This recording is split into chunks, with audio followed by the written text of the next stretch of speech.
তৃণমূল তো আপনার কাছে অতীত। আপনি তো আমাকে এসে বলতে পারতেন, মানসদা আমাকে ব্লক কংগ্রেস প্রেসিডেন্ট করো, আর আমার খুব এমএলএ দাঁড়ানোর ইচ্ছা, তুমি সরে যাও। আমি সরে যেতাম। আমি তো 7বার 8বার এমএলএ হয়ে গেছি, আর আমার কি দরকার? আমি কি রাজ্যের মুখ্যমন্ত্রী হব, না দেশের কেন্দ্রীয় মন্ত্রী হব? ঈশ্বর আর সবংয়ের মানুষ আমাকে সব দিয়েছে। আমি সবংয়ের মানুষের কাছে, আমার নেতৃত্বের কাছে ব্লক এবং অঞ্চল এবং বুথ 1,15,000 ভোট দিয়েছে আমাকে। কম কথা এই বাজারে, এই বাজারে।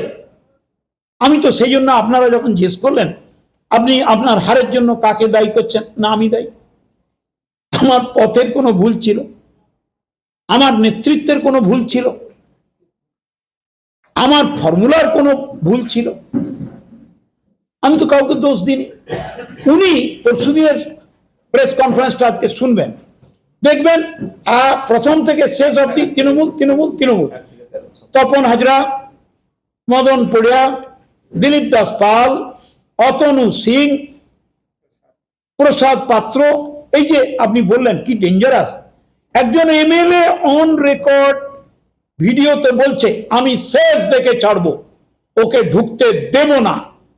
কি কোন একজন গণতান্ত্রিক পদ্ধতিতে নির্বাচিত বিধায়ক একথা বলতে পারেন?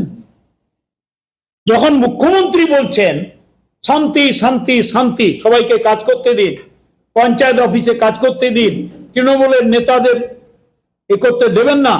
আজকেও দেখলাম শ্রমিক ভট্টাচার্য বলেছেন কোন তৃণমূলের গায়ে হাত দেওয়া যাবে না, কোন তৃণমূলের নেতৃত্বকে অপমান করা যাবে না।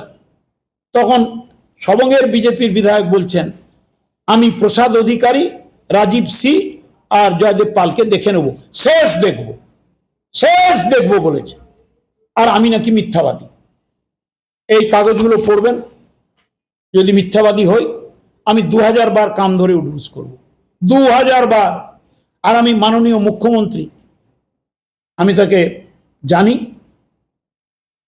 ডিটেলসে এনকোয়ারি করব, তাহলেই বোঝা যাবে আমি শাহজাহান না আলমগীর না ডাক্তার মানস ভূঁইয়া।